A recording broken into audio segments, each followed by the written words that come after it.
오늘 말씀 보겠습니다. 디모데후서입니다.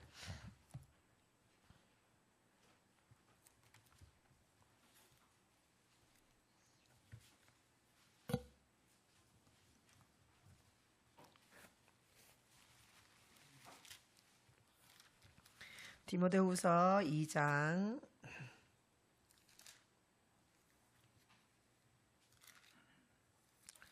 20절 21절 한 목소리로 함께 읽도록 하겠습니다. 시작. 큰 집에는 금그릇과 은그릇뿐 아니라 나무 그릇과 질그릇도 있어 귀하게 쓰는 것도 있고 천하게 쓰는 것도 있나니 그러므로 이런 것에서 깨끗하게 하면 귀히 쓰는 그릇이 되어 거룩하고 주인의 쓰심에 합당하며 모든 선한 일에 준비함이 되리라. 아멘. 우리 흔히들 이런 이제 말을 하잖아요. 세상 사람들 다 이렇게 말합니다. 아유, 그 사람 그릇이 참 뭐라고요? 참 크네. 이렇게 하자, 그죠? 아유, 속이 좁아가 이런 소리도 하기도 하지만 이건 칭찬이에요, 그죠? 아우, 그 사람 그릇이 참 크다.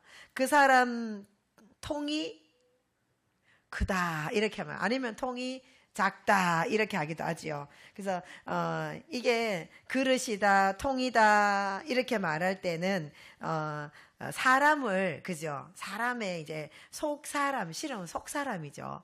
예, 그 사람의 마음에 있는 그릇의 크기가 크다, 작다, 통이 크다 이렇게 말을 합니다.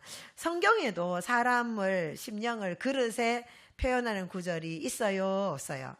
있습니다. 오늘 말씀도 그런 말씀이고요. 그죠? 자, 그래서 사람의 심령의 그릇에 비유한 성경 구절을 한번 찾아봤거든요. 자, 한번 읽어볼까요? 사도행전 9장 15절이요. 시작. 주께서 이르시되 가라, 이 사람은 내 이름을 이방인과 임금들과 이스라엘 자손들에게 전하기 위하여 택한 나의 그릇이라. 누가 누구에게, 주님께서 누구에게 하신 말씀이죠? 사도행전 9장 하면 무슨 장이냐면 사울이 바울 되는 장이에요. 예, 그래서 사도 바울의 회심장이거든요. 하나님, 예수님께서 바울에게 뭐라고 합니까? 뭐라고 해요? 이 사람은 내가 택한 그릇이다. 그렇게 하는. 사람은 뭐다? 그릇이다. 주님이 직접 하신 거예요. 자, 로마서 9장 19절에도 토기장이의 비유가 있습니다. 읽어봅시다. 토기장이가 진흙 한 덩이로 하나는 귀 쓸 그릇을, 하나는 천이 쓸 그릇을 만들 권한이 없느냐. 우리니 곧 유대인 중에서뿐 아니라 이방인 중에서도 부르신 자니라. 아멘. 여기서 토기장이가 귀하게 쓸 그릇과 천하게 쓸 그릇을 이렇게 빚고 있다. 이 그릇은 우리니 그랬습니다. 그죠? 이 그릇은 뭐라고 해요? 사람이에요. 그죠? 유대인뿐만 아니라 이방인들을 부르신 자다. 사람이다. 자, 고린도후서 4장 7절에 대해서 시작. 우리가 이 보배를 질그릇에 가졌으니 이는 심히 큰 능력을 하나님께 있고 우리에게 있지 아니함을 알게 하려 함이라. 여기서 이 보배가 뭐예요? 보배. 그 고린도후서 이제 그 앞쪽에 보면은 예수 그리스도입니다. 예수 그리스도. 그래서 복음의 핵심은 누구예요? 예수 그리스도예요. 만약 복음에 예수님이 빠져 있다 그러면 그건 복음이 아닌 거예요. 그래서 복음을 가린다. 혼미하는 세력들이. 그래서 복음의 빛이 실은 이제 계속 비춰지고 있는데 이 복음의 빛을 가리는 혼미케 하는 영이 있다는 거예요. 그래서 예수님의 복음의 강취가 사람의 심령에 비춰지지 않는 거예요. 그래서 불신자를 위해서, 불신 가족을 위해서 기도할 때는 뭐예요? 혼미케 하는 세력이 떠나가게 해달라고 기도해야 되는 거예요. 그게 고린도후서 4장의 말씀이고요. 그 다음에 이렇게 말합니다. 이 보배를 예수 그리스도가 보배시고 이 보배를 어디에 가졌다? 질그릇에. 질그릇이 뭐죠? 그렇지요. 흙을 빚어가지고 만든 그릇이 질그릇입니다. 그걸 갖다가 또 이렇게 광택 내는 칠도 하고, 딱 불가마에 넣어서 구워내고, 그래서 튼튼해지. 어쨌든, 우리의 우리가 뭐예요? 우리 뭘로 만들었어요? 왜 우리 흙으로 만들었잖아요. 우리가 질그릇이에요. 우리 질그릇에 보배인 예수 그리스도를 담고 있습니다. 할렐루야. 여러분 그렇습니까? 여러분의 질그릇에 예수 그리스도를 담고 계십니까? 예, 많이 담으시기 바랍니다. 아멘. 충만하게 담으시기를 축원합니다. 예. 자, 그다음 또 마지막이에요. 시작. 남편들아, 이와 같이 지식을 따라 너희 아내와 동거하고 그를 더 연약한 그릇이요 또 생명의 은혜를 받을 자로 알아 귀히 여기라. 이는 너희 기도가 막히지 아니하게 하려 함이라. 아멘.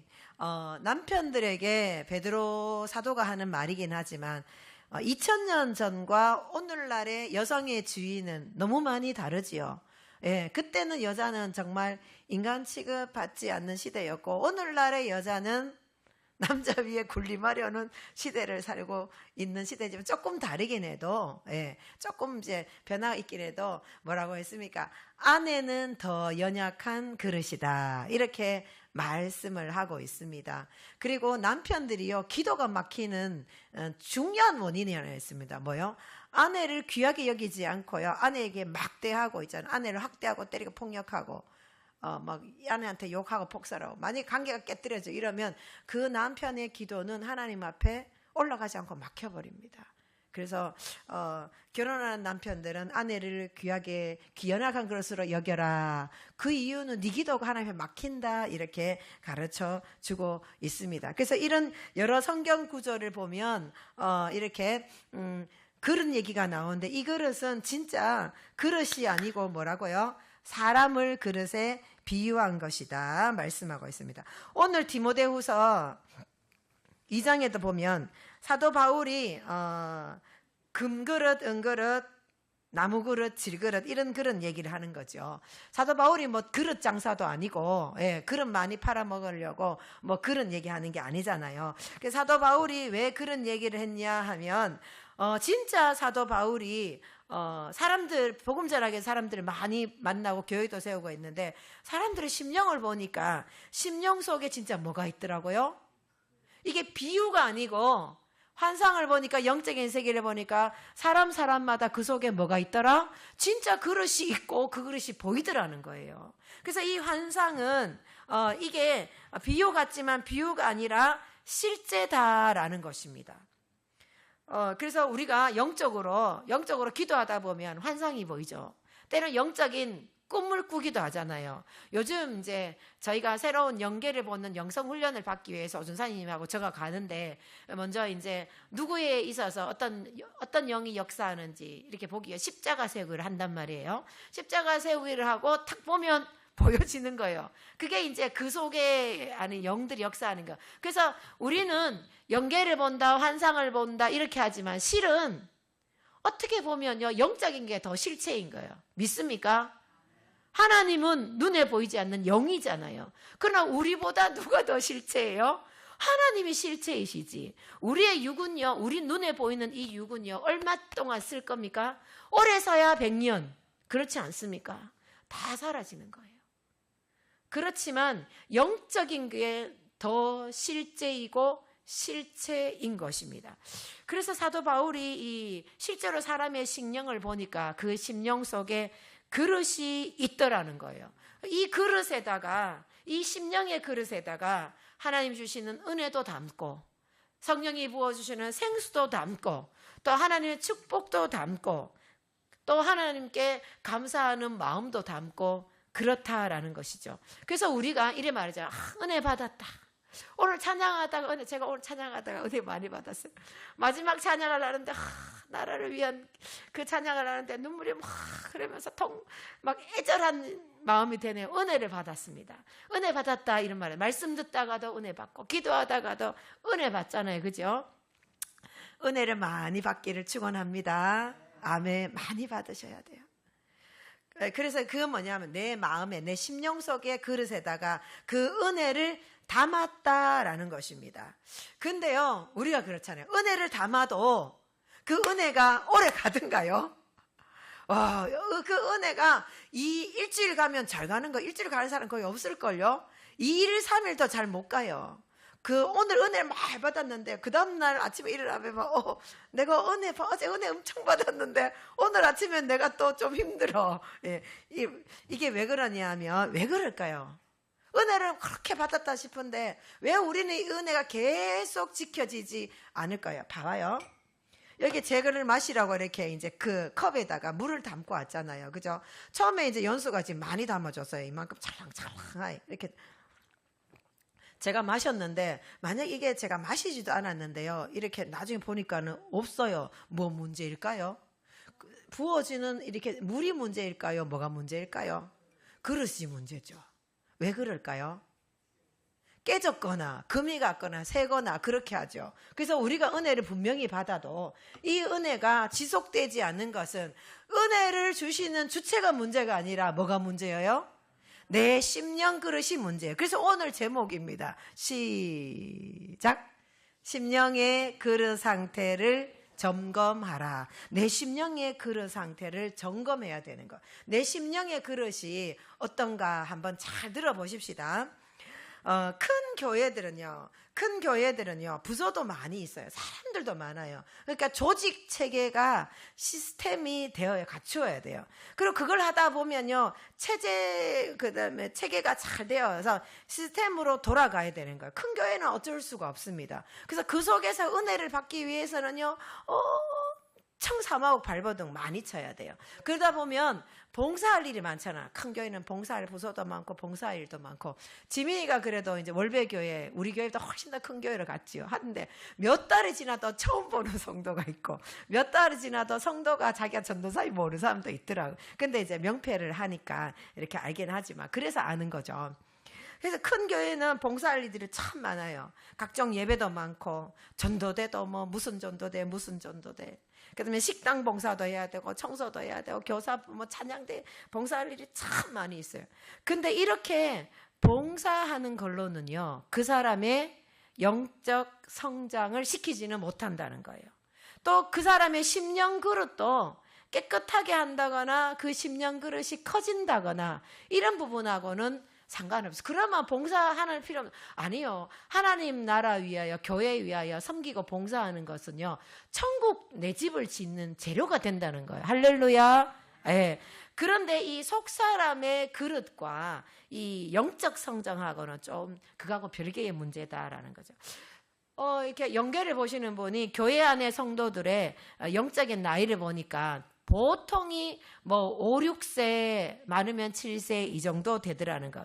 그럼 이 정도 수준은 육적으로 보면은 뭐 어떻게 보면 유치원 수준이다 이렇게 할 수 있는데 실은 더 낮을 것 같은 생각이 들어요. 유치원 수준의 성도들이 많이 있으면요, 어떻게 되겠습니까? 유치원에 가면 애들이 어떻게 해요? 우리 자녀를 키워보면 아들, 딸이 있는데, 그래도 우리 지민이 연민이 별로 많이 안 싸우는데요. 예, 그래서 어릴 때 이제, 유치원 다니거나 초등학교, 그때까지 좀 싸우지, 그 이후에는 별로 싸울 일이 없기는 하더라고요. 막 교회 안에 이렇게 영적으로, 유치원, 초등학교 어린아이 같은 수준의 영적 나이를 가지고 있으면, 교회 안에 시기 질투와, 잦은 싸움이 많이 일어나는 거예요. 삐지기도 하잖아요. 삐지고. 그러면 어떻게 되면 달래줘야 되고 얼래줘야 되고 그런 거지요. 그게 뭐냐면은 그 사람의 심령 그릇도 어떻다는 거예요? 작다라는 거예요. 교회를 20년, 30년 다녔는데 아니면 50년, 60년 열심히 또 신앙생활하고 장로 권석까지 됐는데 그 사람의 영적 상태가 어린아이면 어떻게 보면 뭡니까? 억울한 거예요.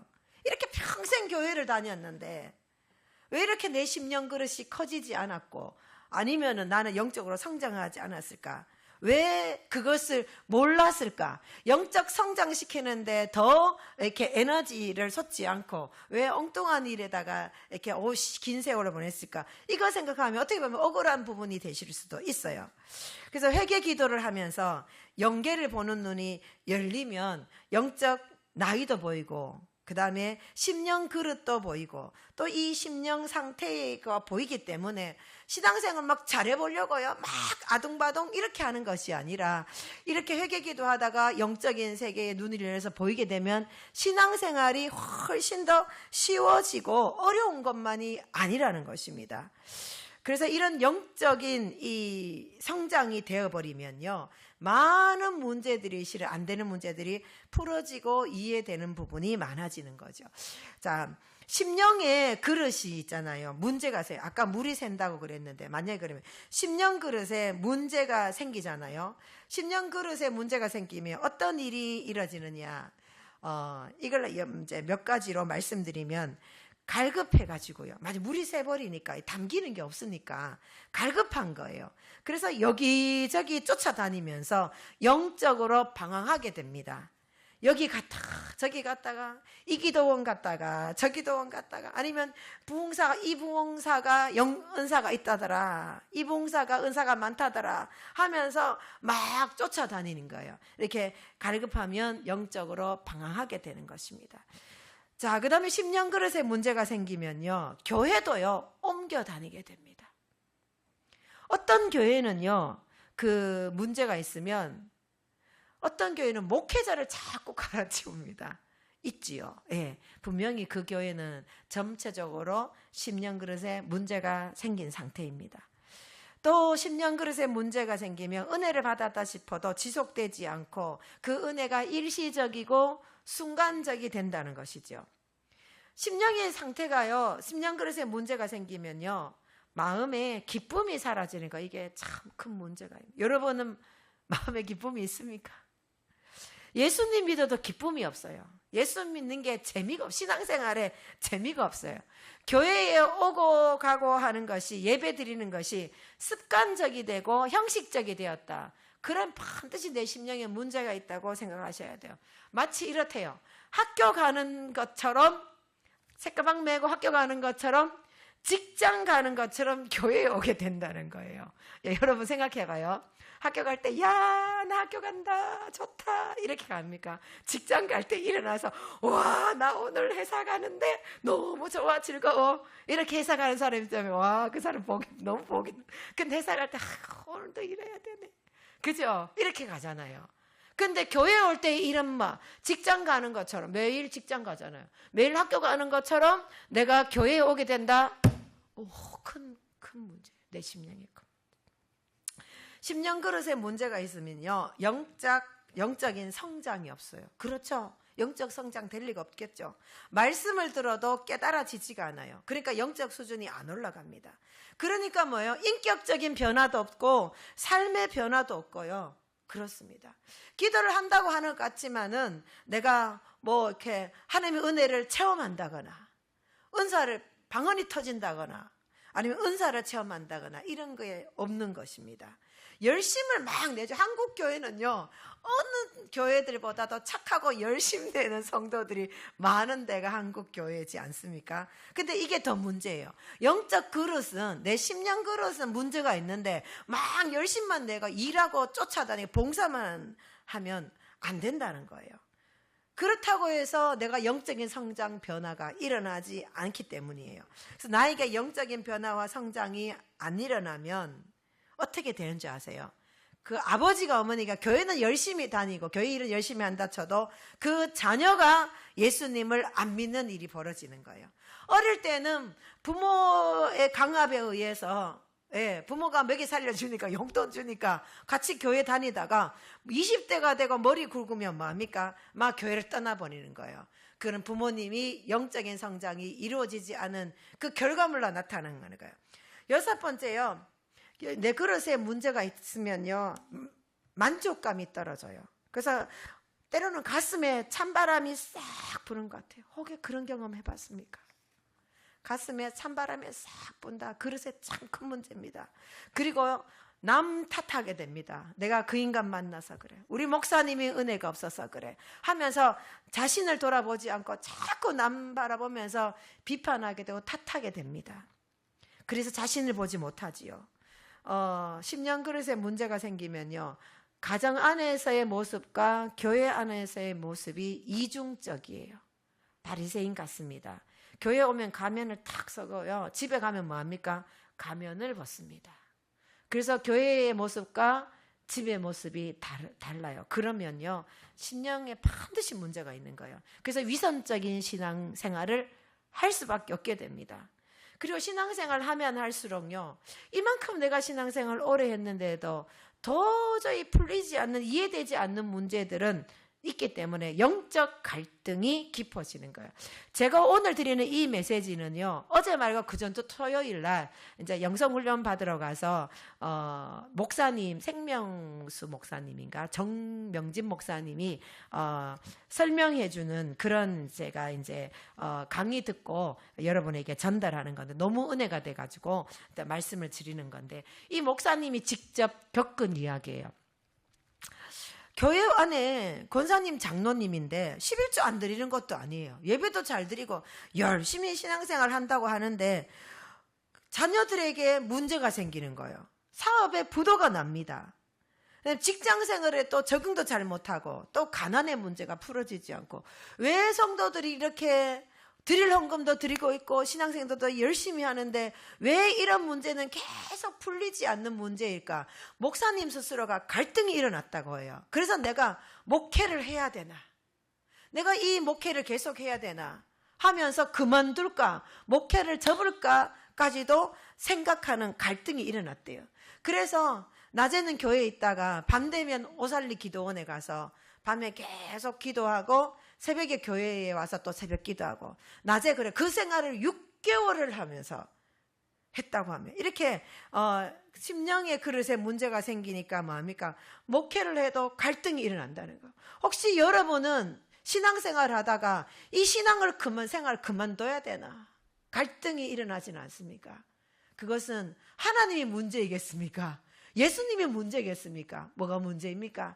내 심령 그릇이 문제라는 것입니다. 그러므로 내 영적인 상태, 내 심령 그릇의 상태를 점검해야 되는 것이요. 다시 한번 시작. 심령의 그릇을 영적으로 보니까 있잖아요. 여기에 사도 바울은 큰 그릇, 은그릇, 나무 그릇, 질그릇, 그릇의 재질이 뭐냐 이렇게 그것만 봤지만요, 심령 그릇 상태를 영적으로 보니까 이 정도의 부류로 나눠지더라는 거예요. 자, 접시 같은 사람이 있다고 합니다. 접시는 넓적하기는 하지만 깊이는 어떻습니까? 깊이는 거의 없지, 그지요? 그래서 깊이도 없고 많은 양을 담지 못합니다. 접시는 또 쳐버리면 어떻게 됩니까? 탁 넘어지면서 잘 쏟아지겠지요. 그래서 접시 같은 사람은, 그 사람의 심령이 접시 같으면 어떻게 되냐면 사람들의 관계는 참 좋은 거예요. 사람들의 관계는 좋고, 인간관계 좋고, 평판이 좋고 그런 사람이 있죠. 그런데 주님과의 관계는 깊지 못하는 거예요. 은혜도 깊은 은혜 받지 못하고 영성도 깊은 영성을 찾기 힘들고, 그 사람은 접시 같은 그 그릇을 갖고 있어요. 자, 두 번째 또 보니까 이런 그릇도 있더래요. 다음요, 유리관 같은 그릇이에요. 우리 어릴 때 과학실에 실험실에 가면 저걸 보고 뭐라고 하더라? 유리관 맞습니까? 예, 눈금 있어요. 유리관 같은 사람 밑에 이제 동그랗게가 잘 넘어지죠. 저게 있는데, 유리는 뭐 견고하지 못하고 쉽게 깨지죠. 예, 그래서 그 심령이 유리관 같은 상태에 있다 보니까 견고하지 못하고 조금만 건드려도 어떻게 합니까? 넘어져서 오장창 깨져버리는 거예요. 그러면 이 신앙생활 하는 사람도 보면 마음에 말 한마디에 시험이 드는 거예요. 누가 무슨 말 했어요. 그 말이 엄청 내가 신경 쓰이고 그 말이 꽂혀가지고 마음이 흔들리고 시험에 들고 우울해지기도 하고 낙심도 잘하고, 유리관 같은 심령 그릇이라고 합니다. 자, 그 다음은요, 이것도 유리관 같은 거예요. 내가 이번 주에 지난주 숙제하느라고 우리 성도들을 봤는데 이게 이런 심령을 가진 사람이 있었어요. 제가 이번 주에, 지난주에 본 성도들은 박씨를 봤어요. 박씨 있지요? 오씨를 봤어요. 그렇게밖에 못 봤어요. 다른 분은 내가 오순사님이랑 제가 다 봐서 점수를 받아가지고 여러분에게 드리면, 이것 가지고 기도하시기 바래요. 아멘. 예. 자, 다음은 보면 어떤 그릇일까요? 여기 뭐예요? 맞아요. 간장정지. 예. 간장 담고 초장 담고. 너무 작아요. 뭘 담을 게 너무 작아요. 그죠? 그리고 저건 어떻게 해요? 우리 밥그릇 국그릇 쏟기보다 간장 종지 잘 쏟잖아요, 상위에서. 예. 그래서 살짝만 건드려도, 톡 건드려도, 예, 순식간 넘어져서 쏟아져 버려요. 그러면 담은 거 금방 다 쏟아져 버리는 거죠. 안정적이지 못해요. 깊이도 없어요. 조금만 건드려도 흔들흔들 자빠지는 거죠. 그래서 그 사람 보면요, 왔다 갔다 패딱패딱 이렇게 하는 그런 사람이 있어요. 쉽게 은혜 받았다고 하지만 또 쉽게 은혜도 날려버립니다. 작은 은혜 받았는데 자기 그릇에는 다 받았으니까 막 넘치는 것 같아요. 근데 돌아서면요, 확, 예, 뭘 받았지? 다 날려버려요. 언제 그랬냐는 듯이 어떤 날은 확 올라갔다가 어떤 날은 푹 꺼지기도 합니다. 그 신앙생활을 해도 천국과 지옥을 오르락내리락 하는 신앙생활을 하는 건 그 10년 그릇이 아주 간장종지 같은 거예요. 자, 그 다음에는요, 깊고 넓고 큰 그릇이 있어요. 깊고, 다 같이 뭐요? 깊고 넓고 큰 그릇이 있어요. 이런 사람들 보고는 수도원 영성 같은 사람이다, 이렇게 말을 하는데요. 그러니까 당연히 많은 것을 담을 수 있겠죠. 외부 환경 때문에 잘 흔들리지 않아요. 잘 쏟아지지도 않습니다. 이런 사람은요, 다른 사람이 알아주건 알아주지 않건 그 사람은 누구 앞에서?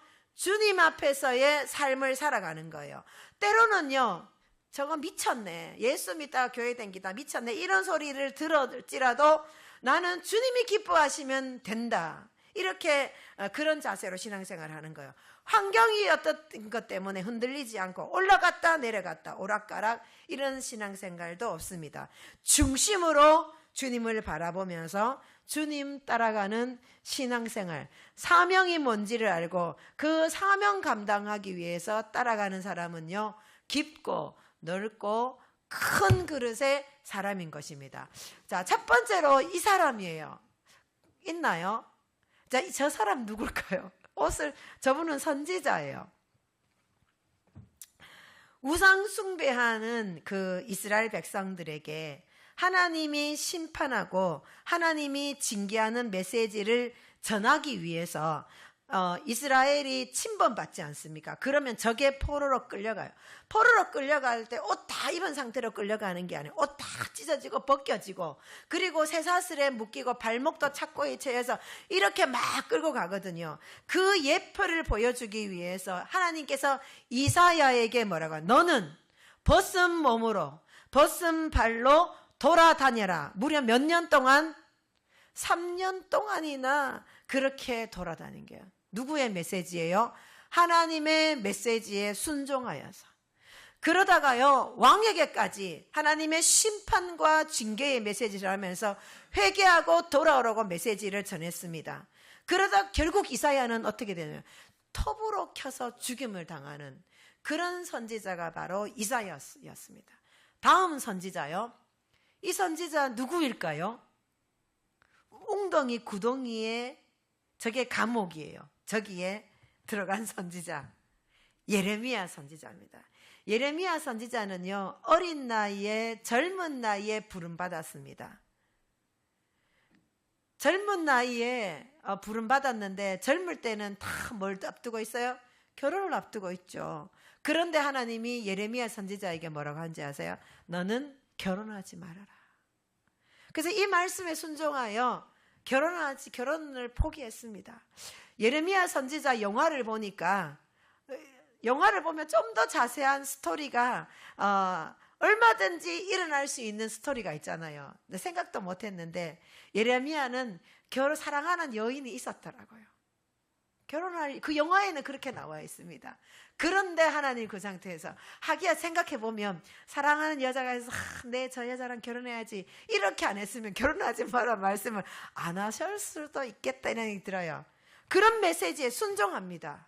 결혼을 포기하고 나라가 망해가는 그 망국의 시기에 회개하고 돌아오는 메시지를 계속 전합니다. 근데 그 메시지 전하니까요, 백성들이 듣습니까? 안 들어요.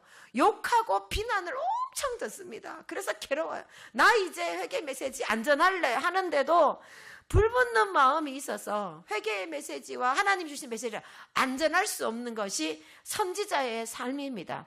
그렇게 하다가요, 저 웅덩이, 저게 뭐냐 하면 감옥입니다. 진흙 깊게 파가지고, 진흙 구덩이에, 웅덩이에 그 먹을 것이 없어서 굶어 죽기 직전에 지금 저렇게 구출당하는 모습입니다. 이 예레미야 선지자예요. 그 다음에 에스겔 선지자가 있어요. 이제 이 예레미야 선지자가요, 이렇게 쇠사슬이 묶였다, 감옥에 갇혔다 할 때 이런 모습이에요. 선지자가 되어서 하나님 죄 지은 게 아니에요. 하나님 말씀 전하다가 어디에요? 손에 발에 탁 저렇게, 저게 그 당시에 죄수들을 이렇게 포위 탁 걷어주는 장면이, 감옥에 갇혔다 할 때 저런 모습으로 감옥에 갇힌 것이 예레미야가 감옥에 갇혔을 때입니다. 에스겔 선지자는 포로 시대 때 끌려갔던 선지자인데요. 자식을 낳았어요. 아들을 낳았는데, 아들을 낳으면 뭐예요? 이름을 뭘로 지을까 하지만 에스겔은요, 하나님이 정해준 이름이 있어서 그 이름으로 아들들의 이름을 지었습니다. 에스겔은요, 결혼해서 아들 낳았으니까 사랑하는 아내가 있는데 하나님께서 나라가 망하는 징조로 사랑하는 아내를 죽입니다. 그런데 하나님 뭐라고 하실까? 네가 아내가 죽었지만 장례식에 울지 말아라 합니다.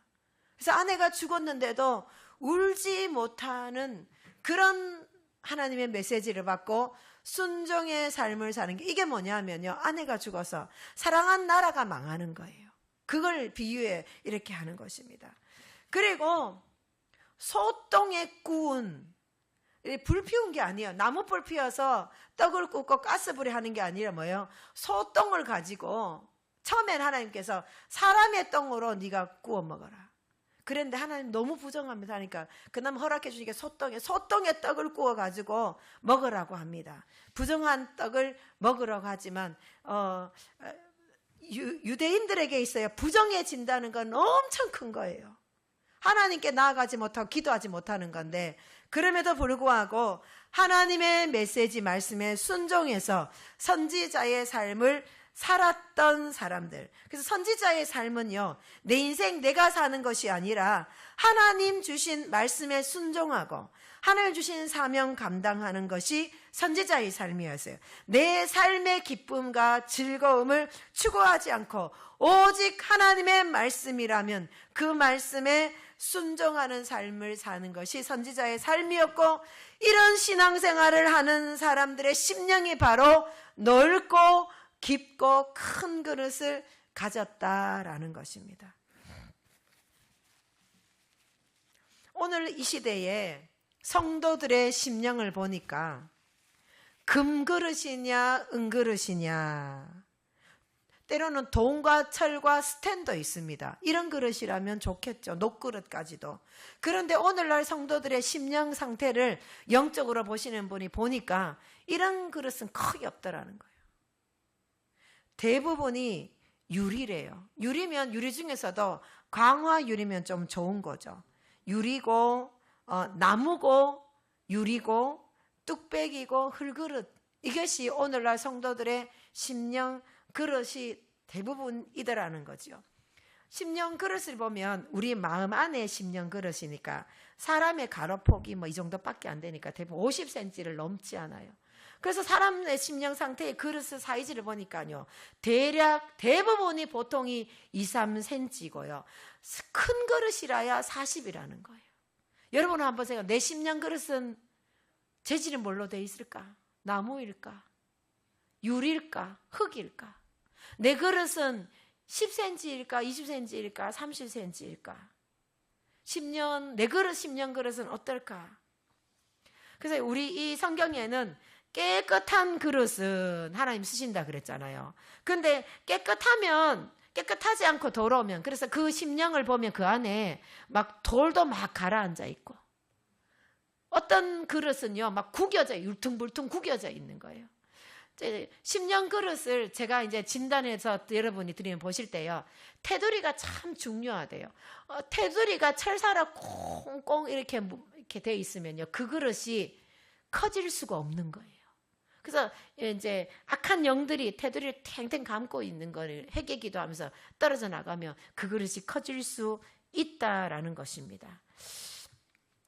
그래서 그 깨끗한 것만 문제가 아니고 깨진다거나 테두리가 철사 같은 걸로 꽁꽁 있다거나 금이 가 있다거나 이러면요, 더 큰 문제인 거예요. 깨끗한 것뿐만이 아니라 깨져 있다, 아니면 금이 가 있다, 이런 것은요, 더 이렇게 땜방질 하거나 이렇게 깨끗하게 다시 더 튼튼한지. 그래서 10년 그릇 상태를 누가 진단을 봐주면 더 키워 나가야 되고, 그 다음에 이런 문제가 있는 것들은 해결시켜 나가야 되는 것이죠. 그래서 10년 그릇을 내 10년 그릇이 키워나가고 내 영적 성장이 이루어져야 내가 다른 사람도 도와줄 수 있고 내 자녀도 도와줄 수 있다는 거죠. 그래서 우리는 영적으로 성장해야 되고 내 10년 그릇을 키워나가야 되는 것입니다. 더러우면 깨끗하게 해야 되고, 돌이 있으면 건져내가야 되고, 금이 간 것이 있다면 땜방질 해나가야 되는 것입니다. 이것이 무엇입니까? 회개하는 것입니다. 회개는요, 이렇게 말씀을 하시더라고요. 한번 띄워볼래요? 산을 올라가야 됩니다. 산을 올라가야 되면 회개는 그 산에 뭘 내는 것이다? 길을 내는 것이다 라는 거예요. 누군가 길을 내지 않으면 길이 없는 산을 한번 올라가 보세요. 요즘 자연인 나오잖아요. 자연인 산에 올라갈 때 그래도 뭐 길이 없는 것도 막 이렇게 올라가잖아요. 그러면 어떻게 됩니까? 어떻게 돼요? 옷도 찢어지기도 하고, 예, 신발끈도 풀리기도 하고, 그런 문제들이 생기죠. 자빠지기도 하고. 그 신앙을 몇 대에 된 신앙이다 그러면요, 회개기도 안 하더라도 오솔길이라도 나 있대요. 그러면 그 길이라도 따라가면 뒤에 후손들은 좀 쉬운 거예요. 그죠? 그런데 이 누군가가 회개기도 하면서 이렇게 산에 올라가는 길을 쫙 이렇게 내놓으면 그 후손들은 무슨 그 길을 따라 올라가면 되니까 내 뒤를 따라오는 자녀들은요, 어떻게 됩니까? 훨씬 더 쉬운 신앙의 길을 갈 뿐만 아니라 세상의 삶도 쉬워지고 그렇게 형통해지는 거예요. 사역을 하더라도 일대 신앙은요, 앞에 누가 길을 닦아놓은 사람이 없으니까 사역을 해도 도와주는 사람이 없어요. 돈도 없어요. 험난하고 생고생을 하는 것이지요. 그런데 물론 기도하면서 신앙생활을 해나가지만 회개의 길을 가다가 보면요, 후손들을 위하여서 저렇게 길을 닦아놓는 그런 신앙생활을 할 수 있도록 내가 가는 거죠. 그래서 누군가는 길을 닦아야 되는 것입니다. 할렐루야, 아멘. 길을 닦아내는 저와 여러분 되기를 축원합니다. 예, 예. 정용진 목사님의 얘기인데요. 이 목사님이 이제 한 성도를 만났습니다. 이 성도는요, 할머니가 점치는 무당이었다고 합니다. 그러니까 손녀 이 여집사님은요, 완전 미쳤다고 해요. 그래서 남편은 불신자인데 어떤 기도하다가, 그러니까 신에게 기도하다가 귀신이 들렸다고 합니다. 그래서 정신병원으로 남편이 막 데리고 다녔대요. 근데 그 의사도 하는 말이 이분은 정신적인 문제가 아니다라는 거예요. 그럼 뭐예요? 영적인 문제라는 거죠. 그래서 이제 이분이 어쨌든 4,000명이 모이는 교회에서 교회를 다녔다고요. 그분이 교회를 가면 미친 여자니까 정신병 걸리니까 홍게가 갈라지듯이 사람들이 쫙 갈라지듯이 떠나간대요. 이분의 2m 반경으로는요, 아무도 사람이 앉지도 않는다고 해요. 그러니까 얼마나 신앙생활을 하기가 힘들었겠습니까? 그러다가 어쨌든 이 회개기도하는 이 정용진 목사님을 만났습니다. 우리 교회는 크지는 않다. 그런데 우리 교회는 회개기도하는데 회개기도하다가 반드시 당신 상태가 좋아질 거다. 우리 교회 오겠느냐? 그래가지고 남편이 그랬대요. 큰 교회 가도 해결 안 되는 게 작은 교회 간다고 해결되나? 이렇게 했는데 의사도 뭐 정신적인 문제가 아니고 영적인 문제다고 진단해 줬기 때문에 어쨌든 이 아내가, 이 집사님이 교회를 작은 개척교회로 옮겼습니다. 그래서 3년 있잖아요. 3년 동안 365일 회개기도를 매일 하는 거예요. 목사님이 그 집사님을 데리고 하루에 3시간, 아침에 와서 1-2시간 하고 오후에 저녁에 와서 또 같이 하고, 이래서 하루에 3시간을요 정말 명절도 없이 설도 추석도 없이 매일 3시간 정말 회개기도에 목숨 걸고 매달렸대요. 어떻게 됐을까요? 5년쯤 지나고 나니까요, 이분도 막 은혜를 받기 시작하는 거예요. 자기도 은혜 받고 해결되고 좋아지니까 자기 엄마에게, 자기 엄마는 시골에 사는데요, 이 엄마는 이렇대요. 이렇게. 안 보이죠? 이렇게 해가지고요, 허리가 굽어가지고 땅만 쳐다보고 다니는 자기 엄마의 상태였대요. 그러니까 자기가 회개기도 하니까 좋아지니까 엄마한테 회개기도문을 준 거예요. 이게 길어서 요약 맨 마지막에 영적 기도문이 있었습니다. 요약된 회개 기도문을 주고 엄마 이거 읽어라 하니까, 시골에 있는 엄마가 딸내미가 읽어라 하니까 그냥 읽은 거예요. 얼마나 많이 우상 미신 잡신을 했겠습니까? 매일 영적 기도문 매일 읽고, 또 이 기도문을요 매일 같이 내가 지은 거다 생각, 실에 지었으니까 그런 마음이 들더래요. 그런 마음을 들면서 기도를 했다고 합니다. 그래서 이 할머니가 기도한 지 5년이 지났어요. 이 할머니 나이는 89세예요. 할머니 동네에는 교회도 없대요. 그 몸으로 교회를 가지도 못하겠지만. 그래서 이 목사님의 딸이 이제 천국과 지옥을 보고 책도 써냈고, 제가 올여름에 이 전사님을 모시고 한번 천국 지옥 간증을 듣고 싶어서 계획을 잡고 있습니다. 7월이 될지 8월이 될지는 모르겠어요. 그래서 이 전도사님이 연계가 열렸거든요. 그래서 그 할머니 89세니까 언제 이 세상 떠나갈지 모르잖아요. 그래서 신방을 가자 하면서 신방 가는 길에 그 할머니 생명책에 그 이름이 기록되었어 하니까 천국집이 있는데? 이런. 교회를 한 번도 안 갔는데요. 뭐만 했어요? 회개 기도만 하고 영적 기도하고 회개 기도 진실을 했더니 15평이래요. 이렇게 파란 대문이고 빨간 지붕이래요. 거실에 테이블도 있고 침대도 있고 기도방도 있더라는 거예요. 그 집 둘레에는 꽃도 심겨져 있고요. 생명책에 이름도 당연히 기록되고 천국집도 있고. 그러니까 이 얘기를 그 집사님한테 하니까 이 집사님이 어떻겠습니까? 얼마나 감격하겠습니까? 엄마 영혼도 이제 건진 거 아니겠습니까? 그래서 이 한 영혼을 건지고 나니까요, 영원한 생명 얻게 하니까 이 집사님에게 상급이 뭐냐? 생명의 면류관이 주어지더라는 거예요. 우리가 누구에게 복음을 전해가지고 그 사람이 예수님 믿게 하면 뭐예요? 생명의 면류관을 이런 면류관을 받게 되는 것입니다. 그래서 이렇게 직접적으로 경험을 하고 나니까 뭐합니까? 교회 안 나가도 이렇게 회개 기도를 진심으로 하니까는 회개가 정말 중요하구나. 이것이 영혼 구원만큼 중요한 게 어디 있겠습니까? 이것이 회개의 열매구나, 회개의 축복이구나 라는 것을 알게 된 것이지요. 그래서 우리는 심령 그릇을 넓혀 나가야 되는데, 심령 그릇을 넓혀 나가기 위해서 첫 번째, 시험을 잘 이겨내야 합니다. 신앙생활을 하다가요, 특히 회개기도 하다가 보면 반드시 영적인 공격이 있고 시험 들 일이 있습니다.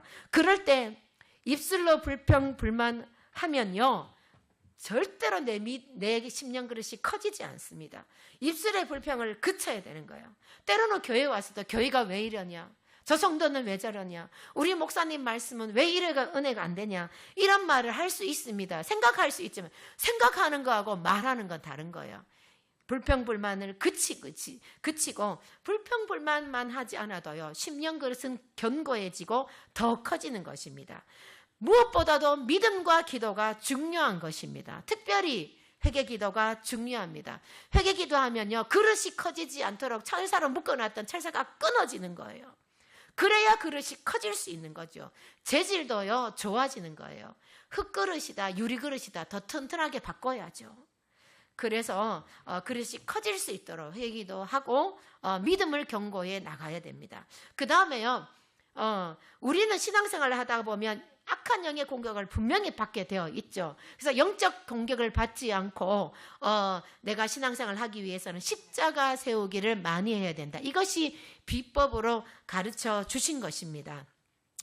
회개 기도를 하면서 십자가 세우기 하면 좋겠지만, 저는 아침마다 제가 걸어서 출근을 하면 20분 출근을 하는 길이거든요. 그 길 동안 뭐하냐, 먼저 내가 만나는 모든 사람과 십자가 세우기를 합니다. 4분의 1을 하고, 또 4분의 1은 또 우리 가족을 위해서 하고, 그 다음에 4분의 1은 또 우리 성도들을 한 사람 한 사람 가정을 다 생각하면서 십자가 세우기를 합니다. 그 다음에는 회사를 위해서 십자가 세우기를 하면 제가 탁 문을 열고 회사에 들어갑니다. 문 열고 회사에 딱 들어가면 주님 이곳을 보혈로 덮습니다. 이렇게 기도를 하고 시작을 합니다. 십자가 세우기를 해서 내가 하루에 내 삶 가운데 공부를 하잖아. 공부를 방해하는 영이 왜 없겠습니까? 머릿속에 들어오는 걸 방해하는 십자가 세워 공부를 하시고, 직장생활을 하면서도 직장생활 만나는 모든 사람 십자가 세우기를 하시면서 하루를 그렇게 시작하면 영적 공격을 받지 않고 나를 방비하면서, 악한 영이 공격하는데 화살도 날리고 그 다음에 창도 던지고 하는데 방비하면서 하는 것이 십자가 세우기 하는 것입니다. 그렇게 해서 10년 그릇을 깨끗하게 할 뿐만 아니라 10년 그릇을 더 튼튼한 재질로 더 그릇을 넓혀 나가는 우리 LB전교회 성도님 되기를 축원합니다. 아멘. 그래서 먼저는 10년 회개를 통해 10년 그릇을 깨끗하게 해야 됩니다. 우리 믿음이 커지도록 믿음으로 기도하여서 주님과의 관계도 깊어져야 되는 것입니다. 그래서 10년 그릇에 은혜가 넘치는 성도님 되기를 원합니다. 신앙생활이 억지로 직장 가듯이 학교 가듯이가 아니고 신앙생활이 기쁘고 즐겁게 재미있게 술술 되어지는 그런 신앙생활을 하는 저와 여러분 LB전교회 되기를 축원합니다. 할렐루야. 아멘.